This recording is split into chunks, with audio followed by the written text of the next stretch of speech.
thấu địa tề nó lãnh từ thia gió thu ua yuan tranh tia tia lãnh từ thia gió tuôn tranh ta lu xiên chư lòng du lu nên tranh tu khen trao và chư tuôn tranh tia của gió tu dần trên của gió tu cái lo và chữ nụ của gió tu cái bao và chữ gió lu thọ tranh phá dòng cha bé trao của chùa ta tuôn tranh tia do túm lòng và chữ lù do tú đỡ hù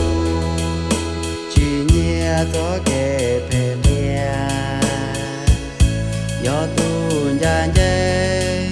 sai tàu và chữ lù mê chỉ mùa và chữ lù mê xí trao xiên trao giàu tranh tu khen qua này trong thua si hờ mùa trở lên thia do tu uốn tranh trong thia thọ bê sa đa lo trao vua bê tu khen vì mùa trồng lên tư cờ bao và chữ lu tia si lu này hậu xia tranh chỉ tao lo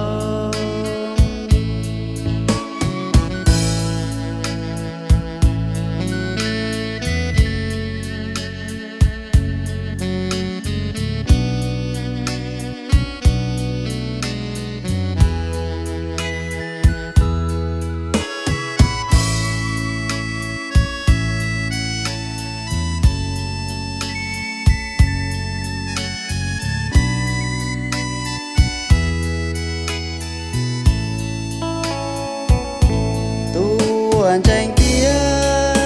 do túm lòng và chữ lù do tú đỡ hù chỉ nhẹ gió kề phê mía do tuôn gian dây sai tàu và chữ lù mê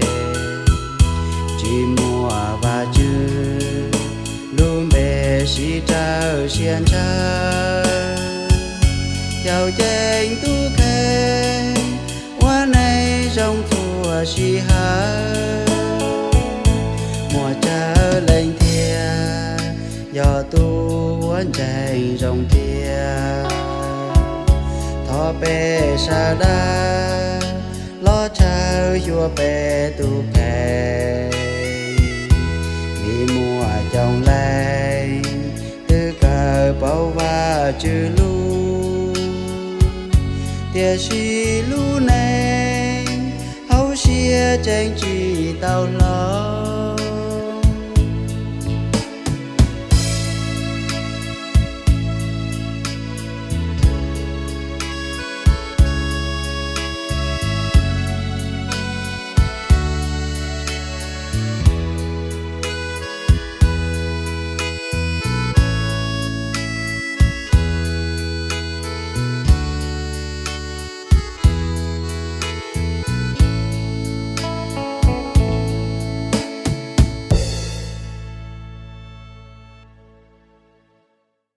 tu văn chữ một số cái lu pu đồ bê cho lên cho tu nu na có chuyện pu đồ bê đã có một số xe lu rõ tàu tua tên tiệt có là giờ tàu bê có y dòng gì nhau đầu ta chơi nữa nó tu cho lu chạy lu nhong bê mua nhau rồi lu địa tên nó bê một khứ tàu nó tàu hậu tuy giờ vì mua có pu lu đa lu rõ lu bẩn sử lu la lì chữ gì bla bla y bột trái giờ tàu bê thiệt đi một khứ tàuไอ้ตัวเป้คือตัวเราว่าจื้อเป้งาอีphần的狗呢ตัวเราก็ว่าก็เตะเตะหนูตัวเชิงกาก็ลูกกงลุมเป้เจ้าตัวป้าว่าจื้อก็เตะเตะหนูก็ทัวหมูทองเดียเตะจอดที่หนึ่งหล่อนเชิงก็ cha có cho một rong có tin hình tàu cho một rong cho là chạy là thiên lý bao hoạt chân là thiên lý cho cái bể cái chỉ rong chê là chúa cao tổ chứ anh chị ta lên đó xử lu chia bây giờ cả cái cho lu thọ cái phòng công mong thì cho lu nó chia sẻ cái chỗ lo lu tờ là nhiều lu khoản giao to giờ cái cho lu sư cho nhiều lu xe là giờ nhiều lu lư cho cái xã thì chỉ giờ cho lu cứ giờ có mua cho là chở bê ở chỗ ở mỏ ở đây chở bê tụi chú tụi bì có lo có bên cho cái chuyện tua khó bê yếm ba bê lu neng có hậu có xe nhỏ dễ có đòn đại có ấy thầu lúc cha lúc nhung là cho là bê lòng đó có nhỏ sư bê ở cao châu đã bê tụi chị sử dụng bê cái rong cơn gạo Amen. Alright, Nuna be you are continue. We made this but today we are here focus to hadia. Tu chân chân thiết tu chân chúa rong lịch trả. Còn bây giờ biết cỡ sao? Bây giờ sao cho dễ biết là nói giờ we are learning together biết cỡ sao nè. Thì chúng ta bây mù trong cái vào lúc cũ rồi bây giờ cỡ đó là gì cũng sẽ những cái khó very important cho họ cứ nu họ khó bây họ series cũng kia ta là sao thì bây giờ chọn chân bây giờ cộng ý lúc chế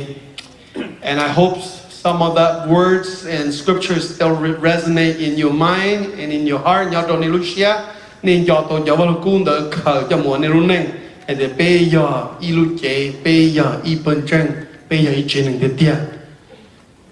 giờ mỗi hai dia giờ bây giờ chỉ giờ ý trên những dia mấy sự sao chứ mà bây giờ muốn hơn nhau mình số ta nó trong tam bảo bây giờ tôi trồng chỉ tàu kề cho ý thông nhia tôi chỉ hay cho bùa chia là giờ cho lan cầu phá sự bây giờ cho chỉ tàu kề bây giờ ý trên này nữa chứ chả muốn hơn sự mong lì mong cầu mong ya mong và cha sản lý tam cho tôi cho chỉ tàu nhiều kề hai dia giờ bây giờ trên những tu thì chỉ bây giờ trên bây cho nhia cho bộ xe cho lan sẽ là bây cho tàu kề bây chỉ mua họ xả khi bây chỉ mua họ địa trả lần tự nhiên nó bây chỉ mua tê cứ chơi kiến trai vì đó họ bây mua được bây tụ văn chữ bây ấy trên những tiền hòn đảo tiền kia tàu để kiến chân mua gió cha tròn cha bây giờ đi nào cú tức kia đó bên đầu rồi là tiền đầu rồi bên để tròn cha mua gió tròn cha để mua gió but there's a limitation kinh doanh mua do cha tròn cha vì có kinh doanh chỉ mua limitation chỉ mua họ nó chữ tàu của tôi bên chữ ý chữ reminder này thì you bên mong ý chữ cho luôn này thì giờ you tuần sai mua qua đồ sang đó là mua luôn này là ấy giờ lúc cho lúc gì chỉ tranh cho cá lò chỉ giờ thầu nữa cho lò anh ấy lò sò chỉ bút sao lúc chế tôi giờ you cho用茶chỉ ta lên đây thổ nước mua yo hai tiền nữa tua tôi chỉ bút tua tàu yêu lúc chỉ chọn cha mua giò thì chỉ mua giò hành nước mua limitation cho họ lúc đây lo để cho phí đắt khoa cho phí là cho kinh doanh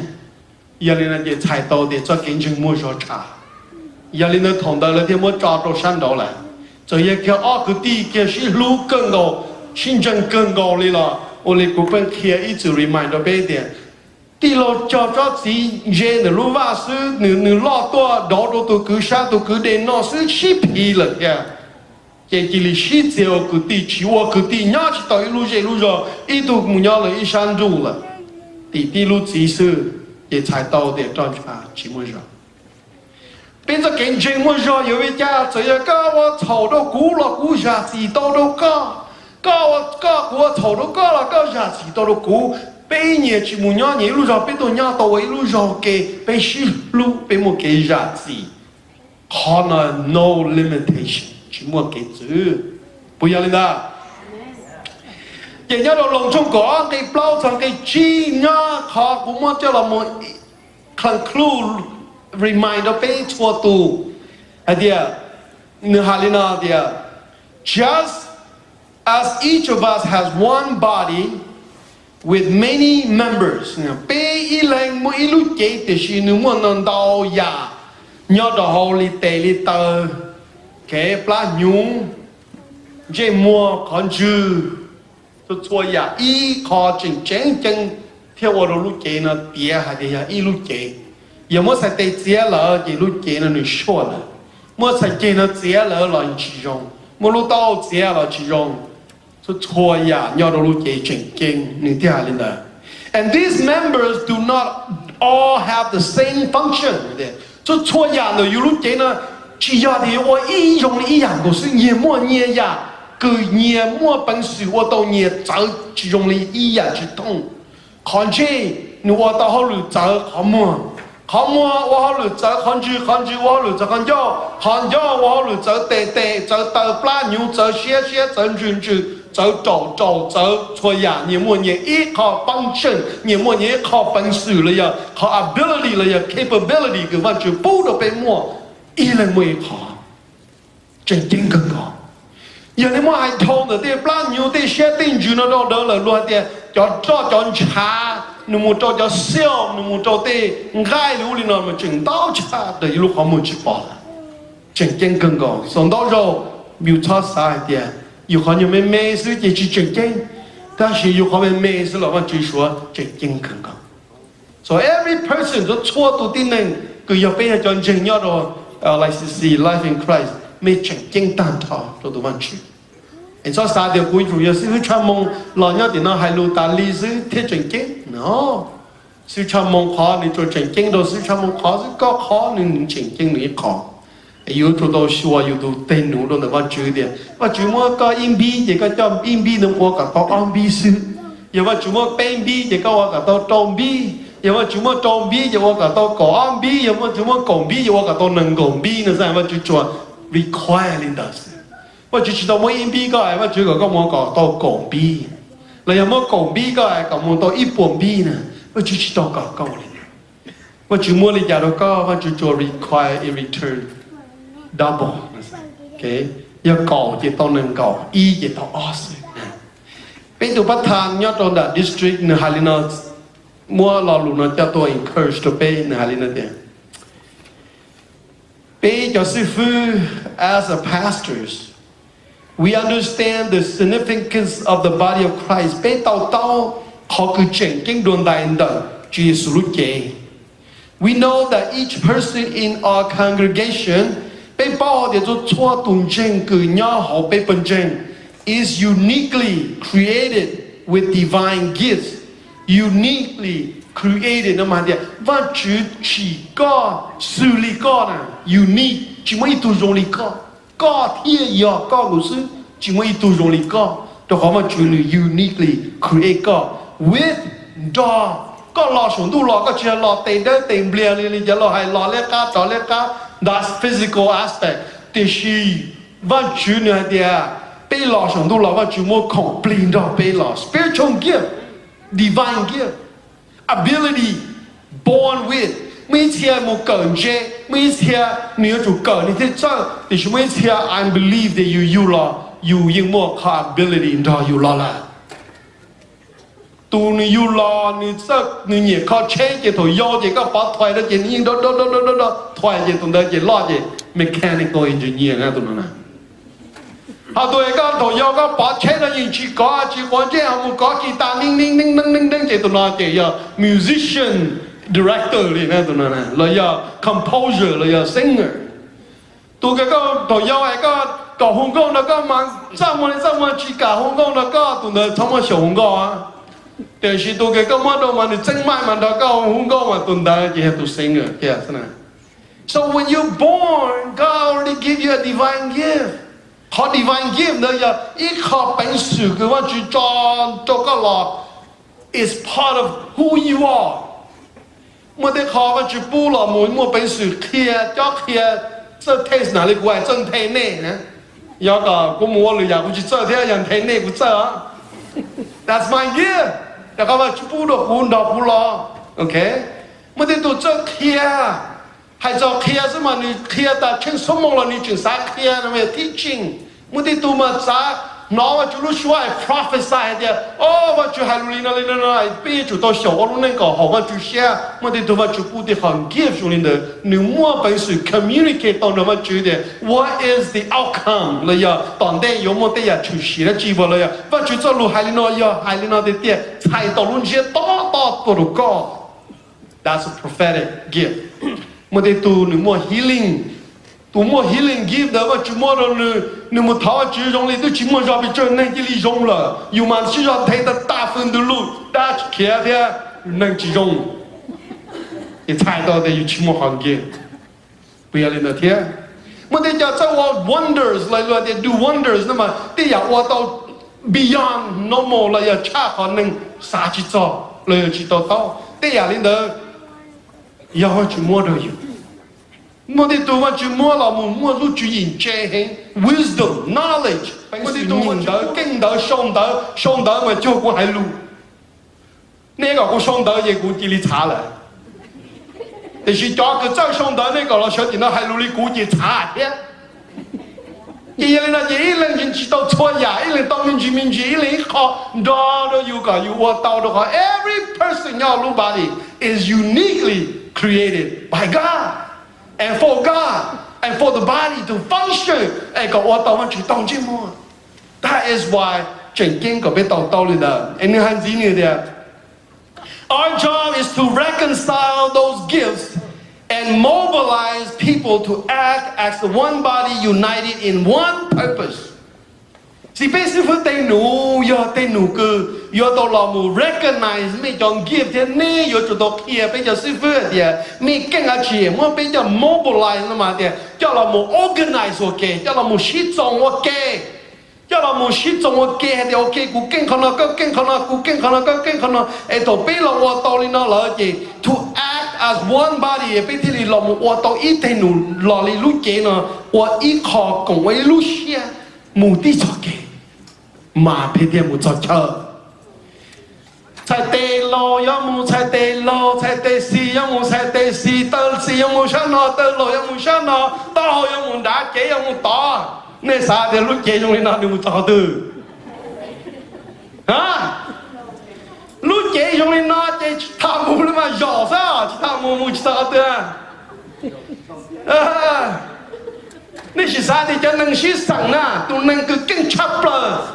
ไอ้พี่ยิ่งตาจอสตุนังเดินในปอดเนี่ยนึกเก่งเหมือนจะวิโรจน์นึกโฟกัสนึกรู้ body everything intent ยิ่งยอดปอดตัวเกียร์ตัวเกินหายจะนั่งเอ็นในจอมเลยโดยตัวเดียวเทียนน้อยตัวเดียวจะนั่งยังเล่นจะมันสั่งอีโจเลยนะปอต้องหันนึกชี้ยานึกชี้เก่งตัวสิ่งใดแต่ในฮันซีเดีย there's something incredibly powerful about believers realizing they are part of something bigger than themselves. Thì người ta nói là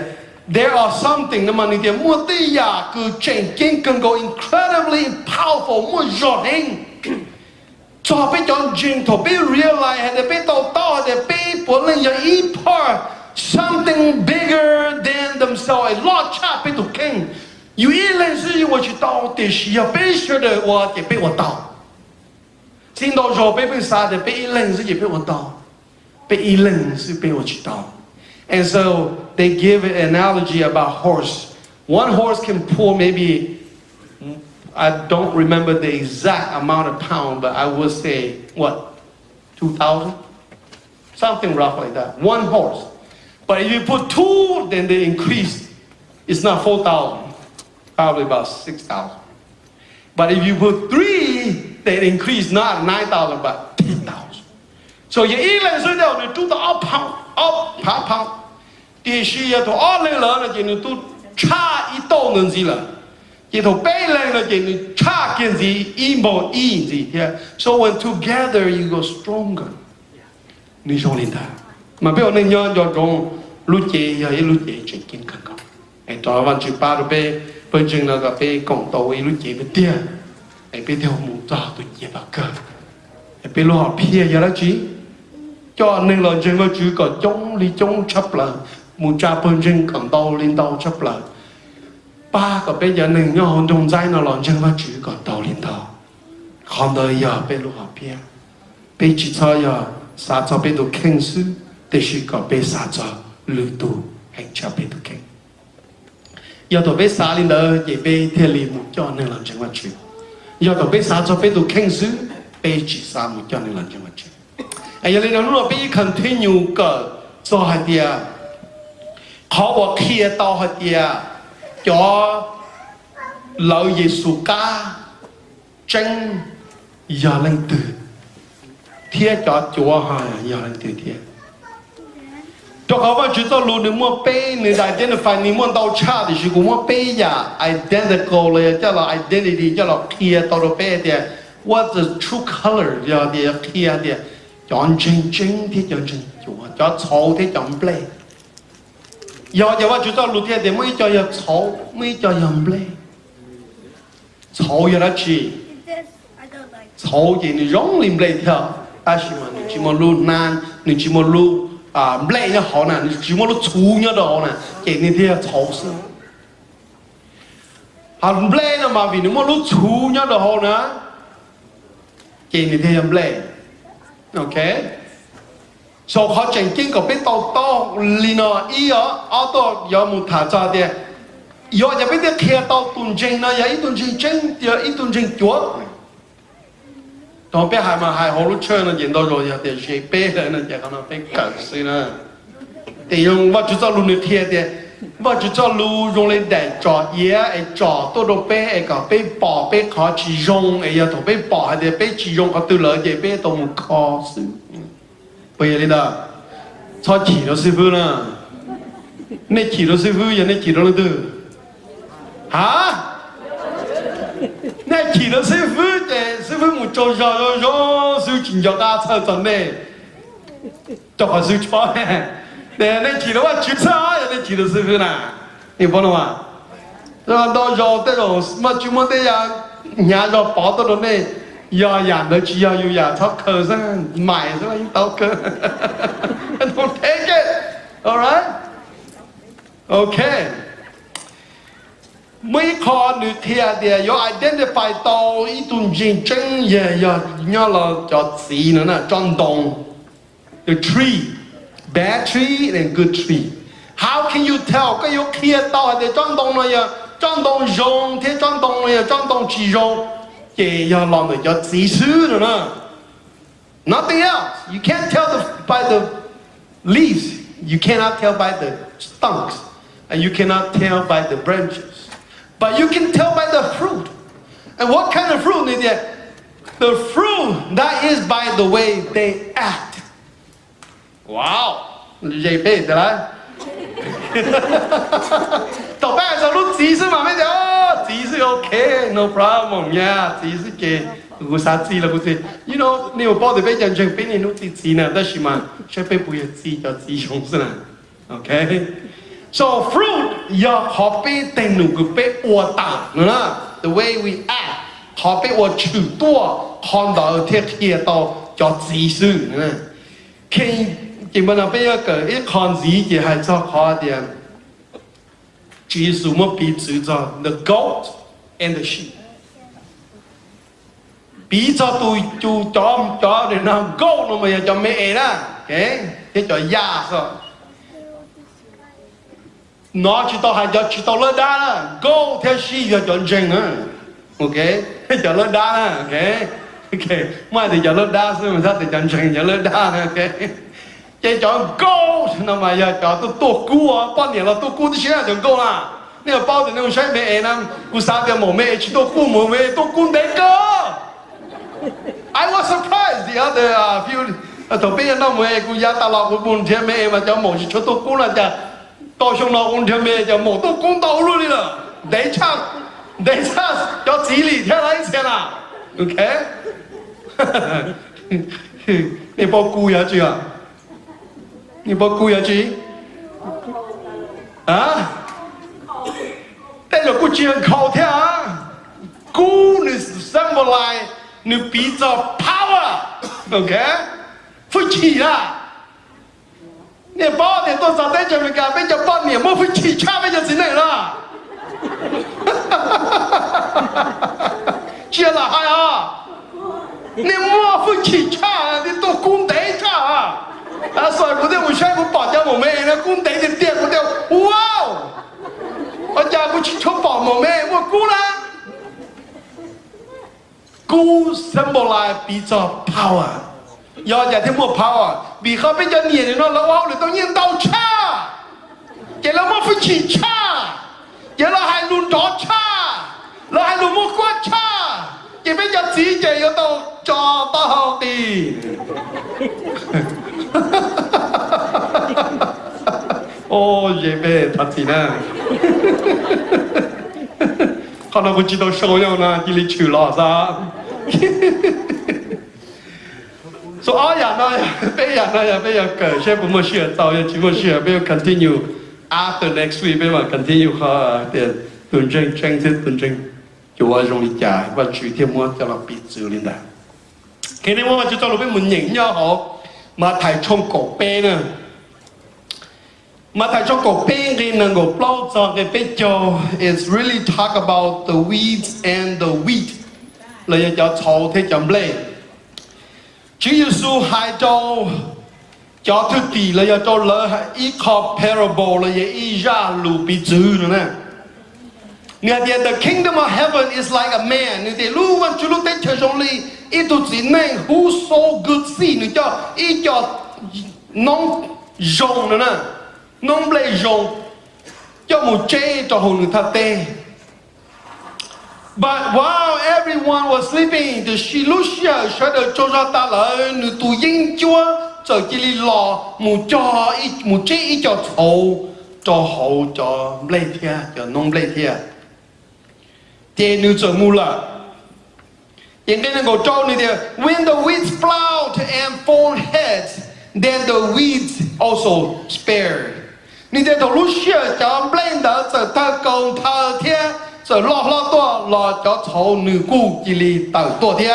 à phía chỉ li tuôn cho chấm lệ là thia dùng cầu lim lệ theo có những bao thì giờ cháu li thia nữa then nên là gọi xa này thia the owner servant came to him chỉ tu kế sai tên đó giờ là hai đứa tu chữ tên hay li nó thầu nữ bỏ ôi chả mới cho cháu cho chấm lệ dùng lim lệ thia ta chả chỉ mua lúa cha là giờ luôn mua lúa chứ chỉ mua lúa lệ nhau họ luôn chú nhau họ đi chỉ nên giờ họ là hai cho tụi chú tháp tên này hả chị Sir didn't you sow good seed in your field nên nói đi tụi chưa bây giờ có chế cho nông lệ dòng xứ where did then the weeds came from ôi chả họ mua cho cháu lọ thiên An enemy did this. No, he replied. And the servant asked him, do you want us to go and pull them out? Có phụ xã có bé mùa em muốn cho thấu đỡ thọ ta. Tôi chưa được tên chả. Đâu rồi bé cô thì ya, chỉ thọ cho chốt ta xin nó. Ta chỉ This is what God said. Oh, okay, no. Người biết cho anh ngồi cho thì cho chừng cho đó. Hiện tại nhà tôi要吵了，nhà chúng mới change. Okay, we can change, right? God give us a chance, amen. Because God is a God of second chance, third chance, and fourth chance. Forever chance until the day被多被去赶烂跟草嘛，被提起么 chance 在哪边啊？哇！被我讲提起到一头发群众当蒙那被去真正的点，被人们天头发就他得了。God is a God of so many chances。都觉得点错怎么错？你对了的。Because while you are pulling out the wheat， 头你猪就从的倒 ，you may uproot the wheat， don't blame。With them, don't love the sheep. Let both grow together until the harvest. At that time, I will tell the harvester, first collect the weeds. Tie them together in a bundle. Then to be burned.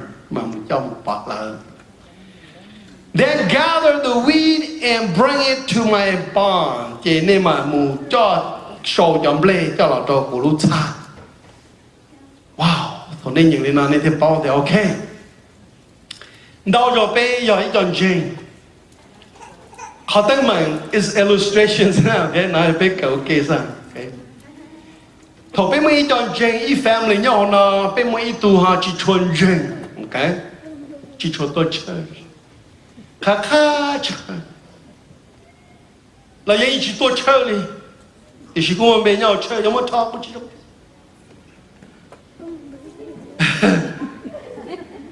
Là giờ nếu mấy tôi chẳng dễ tôi cứ đi nhau đây, chỉ đi lọ tròn là chỉ mang đơn thà nhổ tôi chơi tới tôi chỉ tao ý lý ác lý cái lý tôi này. bây giờ chúng ta có cái tia, cái nói kia rồi bây giờ họ bây giờ thọ cho cháu thế, chọn lệ và chủ đề cho tới thọ rồi đó. Hai lý năng gọi sao? chế nên cứ nếu mua cho kinh doanh tua khó nhau cho bên doanh nữa chọn lệ nữa khó nữa là. Thế khi nếu tôi cứ đi, ấy ya chỉ tao ya tuân chân để tia lòn cho nữa nhau nè. Anh ấy chỉ muốn nữa thọ lo nè. Nè bao giờ nè thọ tôi lên từ đó. Hả? That's right. Ya thọ nè chỉ bán nữa tôi cứ đi, rồi ya nữa tôi chân xe nữa tôi nè lo sao chính sao cứ đi lâu bao giờ chế ya lên đó chế nè chỉ bán nữa chế thọ ta luôn đằng chế nè một bọn nữa tốt chơi là. Bây giờ lên đó. Ây giờ giờ biết bên khám phá hai đứa tụi non lên nhỏ nói lý chỉ tao chỉ nhờ tha à.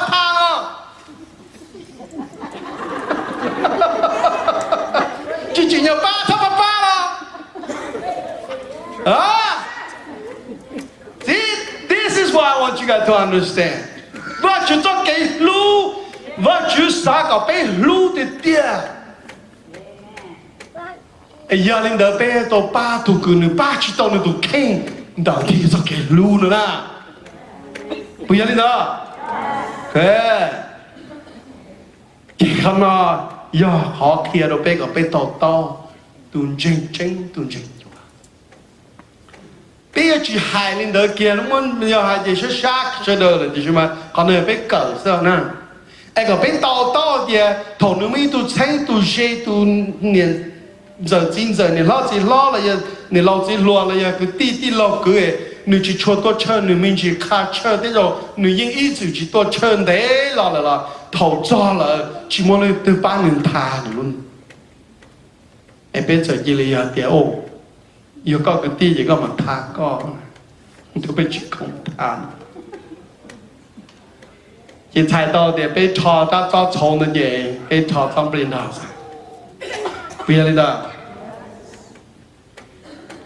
bây giờ cho chân đồ này bây giờ sẽ bây giờ đồ này thì tu nia chỉ tôn chân anh tua tao kế nè chỉ muốn lấy từ thà bây từ chuyện muốn cho lọt thà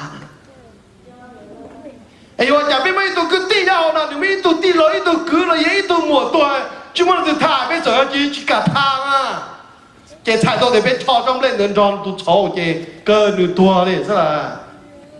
？cái thái độ để bé yếu chủ đạo小我你们就走路黑bé，哎别走路些么咩？不要领他，不要领他，哎，all right， 哎我给 OK 是啦，不要领他吧，给 OK 是吧 ？OK， 好听啦，别搞了，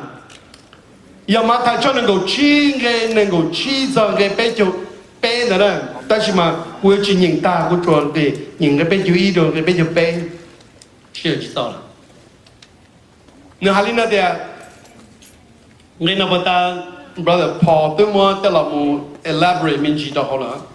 thì cũng đã ta nhìn đồ remind đồ bé cho tôi thì, nên when the Son of Man comes in His glory, thầu nên lên tu nữa lo. Cho các lọ trong luôn địa tên nó bùm bò nửa lu phui chỉ nửa lu mênh mỏ bùm bò nửa lu công lu bề lò. All the angels were with him cho tỷ chữ bố lần trò nửa lò. He was sit on his glorious throne nửa yo dầu sầu nửa lu trong cử đơ hú lu trong cử bùm bò chín cha ia phui chỉ không đó. All the nation will be gathered before him. Tan thọ nâng địa tên yo. He will separate the people one from another as a shepherd separates the sheep from the goats. anh nhớ mua tin này được phai của ba ipa giờ cho ya ipa giờ cho chi from goats cho ya tận được cho nó chi.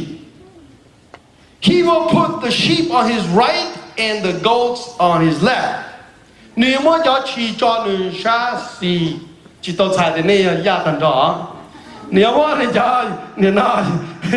mẹ cho người sa lồng nó chỉ tao thế này mẹ nó là cái nên chuyện cho sa lồng được cú sang. Chỉ là nấm cho trong cái tôi nhớ sa xì rồi, nó còn đây bây nhớ sa xì cho ya nó là, nhá cho nhớ sa lồng cho mẹ nó là nó chỉ là nó mà giờ hỗ trợ sao cái. Thôi nữa là nữ hai lo nó bông bờ ta nữ đã có là mua hai nữ có statement gì hết tiệt. Cho Shasi, Liberta brother Paul đi làm mà đi, thọ cũng chơi pla, nêm pu mà nó, thọ cũng liệt ca nêm pu đi chọn cũng na,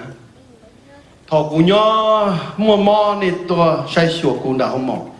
Thọ cũng một bự tỏ chế là chú vì của cái cháu là giờ trong tâm mình cũng một bự qua nên tôi sửa là giờ nuôi thì tôi chỉ thọ tôi bé bỏ co chấp la này tôi bé bỏ co lẽ ta này tôi bé bỏ co mò bự tổng mỏ là giờ nhỏ tỏ chế là chú chỉ số người tây là nhà người tây thọ từ nên qua đó y tu cử mê chấp là tu cử chọn nhẹ chấp là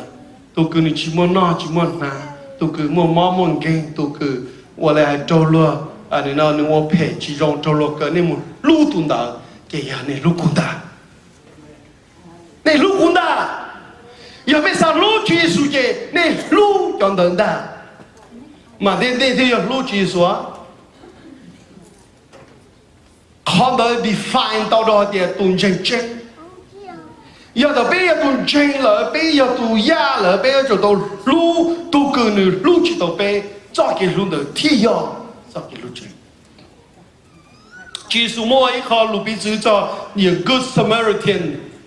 领导意是等到天明就他做路得去 Samaria， 但路得去有人那话 Israel 了呀，大家那呀路话犹大呢，但路得去你那犹大丁。là giờ Jordan, là giờ tất nhiên là Jordan muốn được Galilee nữa. Cho Samaria mà chưa cho Samaria thì nên nó Samaria thì na, nhưng mà nên lúc tới cho Samaria na, cái thầu mà hu lên đó na, cái nên nó tất nhiên là chúng tôi hu tới là đủ thiệt bị cả đỡ là nhưng mà hay là okay, is that how bad that is? Okay, ghetto, okay. Cho nên Samaria đó, cho đó là low class, poverty. Low, mixed breed, unwanted. Vậy hẳn nên chỉ cho lú chính gì lú. Thế là có một đồ là lú giòn đó, you can get beat up too, you know. That's why most time chỉ có lần rú sẽ thì mà sometimes you can get beat up too. That's why they là thiết phải lú thế này là chạy tuổi thế. Thì sĩ thầu ý tụ chỉ nên trồng đầu nhớ sáng đã nó, okay. Giờ mới hai thì tụi này đỡ rồi mà cho đỡ đó mà ngừng tàu sát chuột to giờ bắt đầu lo là giờ chỉ bắt đầu lo thì giờ chỉ pli to là giờ priest to là giờ sư phụ rồi lúc xưa này bây giờ sư phụ giờ bây giờ thế nào giờ tôi một giờ tụi tôi giờ cho nên đấy mới hai thì đều chỉ cho thành cái cái đó mà same color ok dùng lý ý trên này ý hai nàyแต่ชีวิตตัวมันนะเยอะลาเดลิเดย์ยืดที่ชายใจนั่นแหละปอดเท่าเจนจะลาเท่าป้ากว่าเจนใช่ยืดสิฟื้นในวันนี้จ้าโอ้ใจยืดพอหลับปอดแต่อุลาโตยังไม่ยืดรีไวน์นั่นเลยรีไวน์จะกินสุราคนนั้นนะโอเคไม่ยืดรีไวน์นะ same color ได้ตัวนู้นอย่างgiờ tôi cho giờ đời xa chỉ xa bự hồ giờ là chính thầu tới trái bây giờ là trả tiền ba quả giờ cái chỉ xa ta giờ plong bài to ý chí giờ đủ là giờ tôi phải Samaria tôi là giờ cho ít tụi đông kỳ thế giờ mua không thế giờ mua là lùi is a businessman xin đâu rồi bên một chơi nên tôi business thế nào nên sao chỉ kể bên giờ business nhau chơi chỗ bên sao cho không tôi mua từ nó sao mà trò lú hổ nó với chú một khổng lơ ta chỉ nên thả đâu mua to à đấy thả cho lan lụa chứ cho kẻ giờ biết sự số tôi cho cháu giờ đó là mang đầu sát cho tôi sơ chỉ bao giờ tôi là tiền mỗi giờ cha mỗi giờ sai giờ của bà thì chỉ tôi mỗi giờ cứ giờ đời nhà trở theo cả thì giờ sao mà giờ chỉ bao giờ một lọt thế mỗi giờ gà tàu rồi sợi tôi nâng loa mỗi giờ cho mình cho nó chơi sò thế kể giờ mỗi nhà đồ chơi sò thế nên lưu giờ nó nên tu giờ có giờ rong ấy giờ mua chế của ta các lò toàn đây là của ta các lò cho giờ chừng cha của họ nhà nó của mọi đồ này thì của dân gì rồi này你xem mà nó mà vào chủ đề thì cái lưu nữa đó rồi thì bé muốn chỉ cho cái lưu nữa là đó rồi thì bé chỉ năng够đoán sẽ chẳng muốn tao tạm bao nè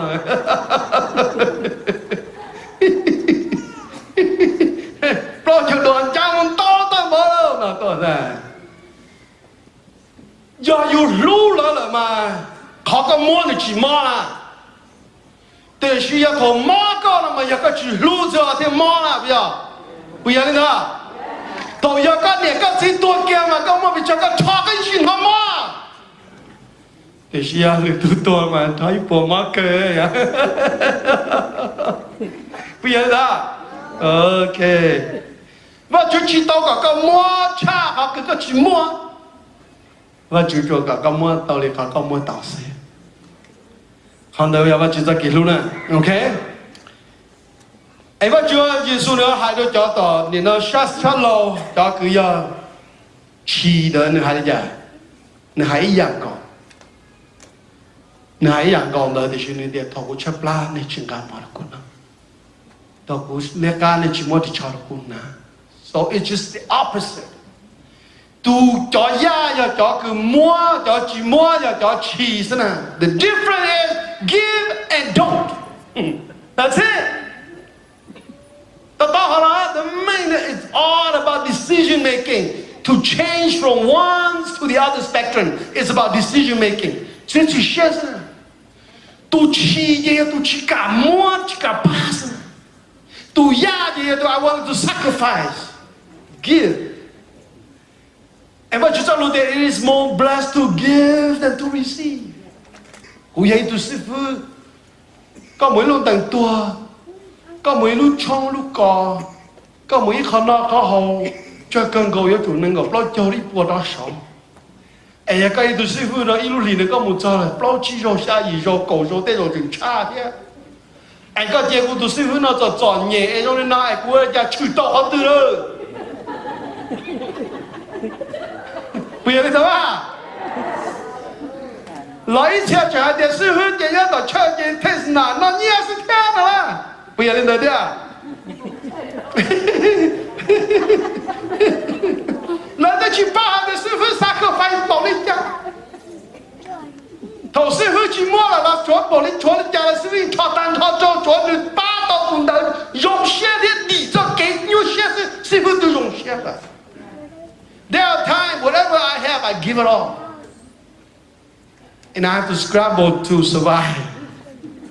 Seriously. Đâu rồi chân chính đến sport thì just free muốn cho chân chính tụ mua má giờ tu thì họ mỏi muốn đâu chuyện nhau được cho chân tâm mà là này thì sport.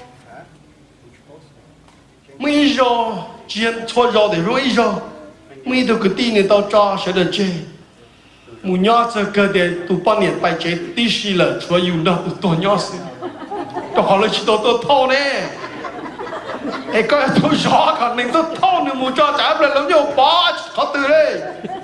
cái tụ bao nhiêu cho mình nhỏ cho cứ tí chân dễ mu chế ta, chúa sư phụ lên đó với tụ nhỏ,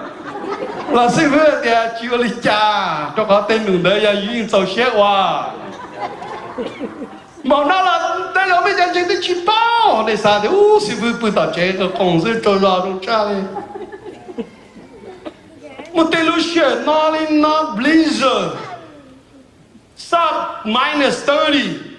một tên tôi này chế là lo cho tôi sư phụ cái chỉ tôi thì quý tôi mà nó thì yêu tao mua đấy á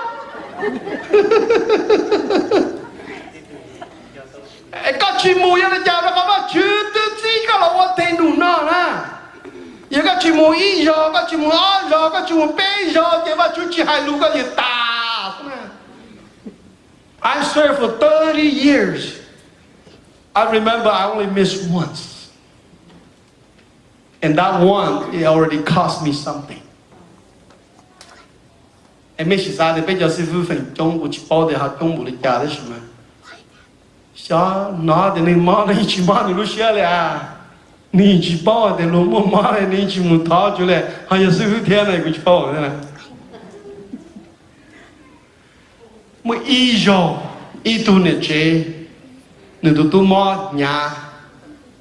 nên hồ to đâu có để sư phụ của tu má nhà hay này.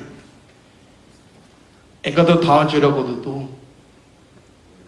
Đó mà bé cũng mua bên tu sư phụ thế à, bé cũng hồ đòi tu thế sư phụ. Còn lúc xưa đó là cũng chỉ mất nhẹ thế này, cái tông mua emergency thế này nè, cái của tao giờ cũng mua to là cái chỉ muốn là được tháo cũng chỉ mua emergency thế này, cái của hồ đòi giờ sư phụ để có bài là như té để nữa nè, bé sư phụ giờ này té này chỉ mua này bà nè.对哈，那积木啊，就在积木那，滚天了多。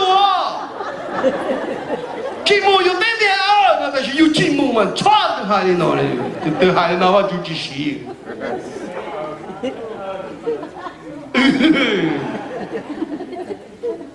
但是那积木，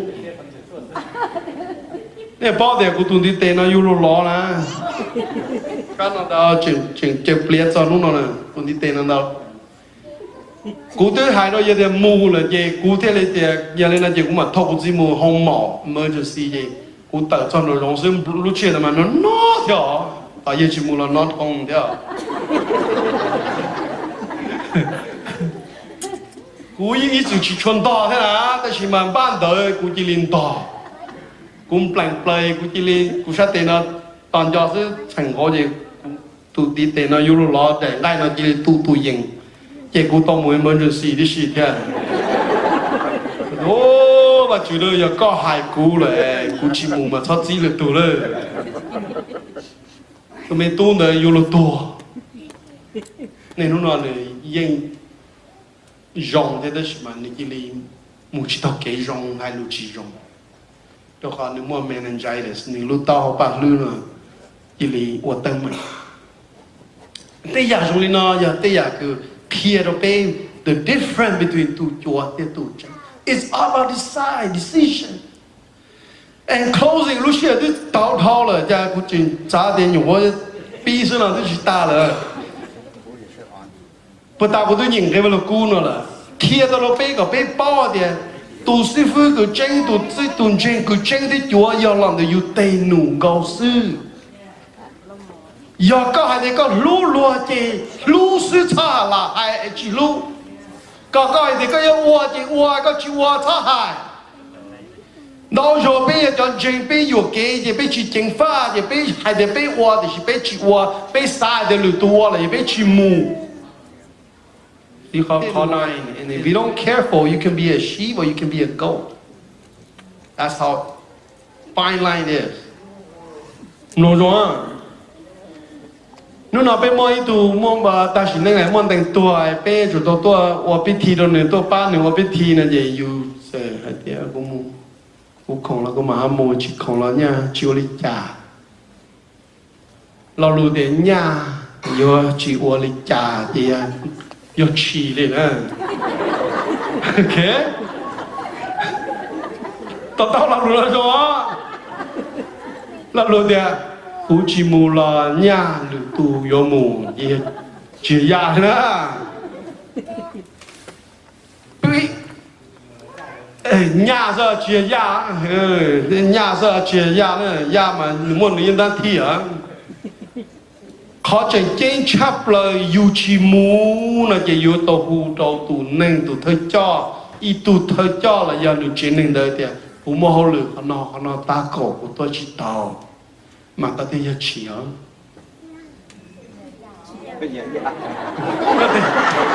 chắc còn nếu mà tao là hà giờ tên tao tới là ok nên thì giờ ya ok good 我哪这那天里到点 the different 的呀。tụi mình mua maturity tụi mình mua cái lúa ya thổ lúa chọn nhảy lúa mua cái isha cái lúa mua cái mua cái plot cái tổ là chọn là yêu chỉ không mua yêu tổ hủy phong tổ lúa thì cũng chỉ không cũng mua cái ta cổ lên nó khó nó để kia tổ thì cái gì tụi mua cái lúa yêu lúa đã cho mua chỉ cho là yêu nhiệt thế yêu chủ mua cho cái gì cái lúa thì chỉ yêu mua là phong là hủy chỉ cho đó hậu lửa là yêu chỉ chữa nhiệt là yêu chỉ ba cái sai to thì yêu lần từ ok nói mình là tất cả là sự yes à ý nhột là to thì chi kia ý nhột là to thì ya kia sao anh giờ biết chi chính pháp thì biết bên thiên to theo chi trả ya theo bây giờ đó ok thì sao tổ chi số là cái tổ ya là cái tổ chi số à ok chính pháp cần cầu vì nó gọi it's about decision making very important cho cái lú là chính cần cầu ai ya thổi yêu bao hay là yêu yêu lần tư trong được văn chữ là yêu chủ đạo qua cái phi lý yêu cho kinh doanh yêu thế ya tôn chính đó họ ya yêu chữ cái yêu phi lý tôn chính cái yêu cho ya đạo luôn bên chính sư cái con đời nữ chỉ là tôn trọng mà cho cái lú thì tia lú hồ lú pla tàn thọ lú xe lú dữ li cú ý chữ bên khen nè thì lú li yêu sư rồi sau lú cha theo có một lú lử tụ cha có tăng mừng thế đó cho khó thì bên lời chỉ cho các lú có chỉ có hai tuổi rồi theo có giờ thì trai cũng mà lú lớn tài lời chỉ muốn được lúc của ly thằng đấy chỉ có tu sẽ cái lần gì có xã sự gì có sư bao thì có tu sẽ theo này sư bao thì có hai ya tu sẽ có ý lần đó chạy theo thì con đấy họ chạy kinh được biết luôn nên anh nhon nhon khờ mu cho chỉ cứ rong yo chỉ đâu cho chỉ rong cho chỉ phải yên chỉ đâu chỉ rong cho chỉ rong yên chỉ đâu chỉ phải thế nè anh John trong tên nụ cái yêu ở đó yêu bận chân yêu ở đó yêu tu văn chữ đó cho xa địa có yêu tao có mong là yêu tao complete là yêu reward họ luôn địa tên nó wow họ có yêu mà một tao lá đó cho giờ cái thứ tao worry cái thứ tao chỉ mong là cái thứ tao họ cứ lỡ qua là cái đó có cái thứ tao họ địa tên là ta chỉ sống tu chỉ trên có chỉ tao rồi nè nè bữa sáng có một chỗ số nè tao cha là một chỗ số nè chỉ tao li chị giờ lên đời chị nè chủ sắp được tàu hồng nó đi theo tàu số hay là tàu hồng nó lên tàu chị sao số chỉ lại đi đâu lúc còn đi từ tàu nó tả đấy là tôi mua khoản này tả nên tôi dùng xe tả là tôi mua reward tả rồi này chị nên tôi tiếc nó chị cho số này bẩn yêu qua đó chi yêu chủ qua cả bạn chữ tòng chứ mà ai liền nú mà chứ mà trong muốn chơi một đồ con này bao giờ sư phụ muốn chơi một này sư cha này là các món chơi mồi này sẽ chỉ hai đấy à được xe là nó mà chúng món chơi mồi này mà này thì hai là này buổi sáng các chúng món chơi mồi này mà there you goฉันจะไปต่อชื่อเก๋ hallelujah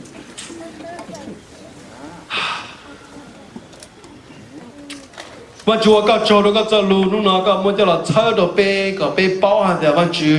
เป้ก็จะยาเป้ก็สีรงจอนดงรง又สีรงเป้ก็เบลคือมั่วรุ่นnông nhớ cho mua lúa thà nhớ cho mua lúa chu nhớ cho chiêm lúa tụi chứ, cái sau đó bây giờ lúa này lúa tây chi rồi có, tàu trên mùa thế, và rồi lử lại lử tụi bỏ cái cho công cho mong bỏ cái lúa công lúa bề bỏ cái cho cái lúa mía, ai lấy sĩ từ kia lọt cho cái lúa tây chờ và mình tụi chứ, cho họ vẫn chú nhớ cho cái lúa kingdom giờ cái và mình cầu sư hallelujah vẫn chứ, and whoever in his kingdom it is blessing, amen, hallelujah. Và Chúa có tụi nó cần cầu. Giờ thuộc bên nhau đâu có luôn kingdom, bên nhau đâu có luôn địa tế là và Chúa cho có mong đợi những đọc bên là, cho cái và mạnh đợi đọc bên là, cho cái muốn nào mua hồng đọc bên, cho cái dùng món dùng gần đọc bên, cho cái một xem luôn nung đọc bên được Chúa Giêsu luôn bên. Và Chúa cho cứ chỉ nhau có lúc đấy chờ, chọn đầu tiên cho plua, thế chọn đầu tiên cho chọn nhẹ. Rồi ông bà Chúa sẽ cho lũ kia nó bê thì giờ bê mua cao lại, chẳng như tụi nhau đã cho số lập lũ nụ càng cao. giờ giờ tụi nhớ mà lông là ít plon nu căng cao thì xưa tụi chỉ mua cao giờ giờ nhớ chế mà lông là plon căng cao anh nói là bây giờ xe thì vào chữ còn lu bây chấp là bây giờ cho mong là plon cho nhẹ nhớ bao giờ trong plon cho xong thôi là chỉ tông đó luôn trả钱chỉ tông đó luôn这个 computer iPhone 你弄那边这大度，然后老的但比了讲的包个 iPhone 的起点，我觉得个用的点，别人个路轻刚，别莫给我买下来路也我觉得，哎，别人家大家那么我觉得都个去莫那么干了，个要放个么个干都得给用天到那干，都个哈都莫那干了，个要放个么了，个女的哪有肯也肯，不是选到人几天。còn nữ hay là tàu nhiên tàu tiền gì cho tôi có tê nụ thế cho có xã hội lan lộ nó chỉ có bố có lớn mua bánh xì qua có mua làm mua lúa mua business ai còn lớn to thế nhiên là cho là qua có tê nụ thế tụi chịu có cho ai có phòng có mong đồ bé cho yêu tờ nữa thật cho nó có tất cả mù đỡ mù hù mù đỡ chia số có luôn về ai có bé ô tô có tàu chơi mua hallelujah amen mà chúng ta đây là praise God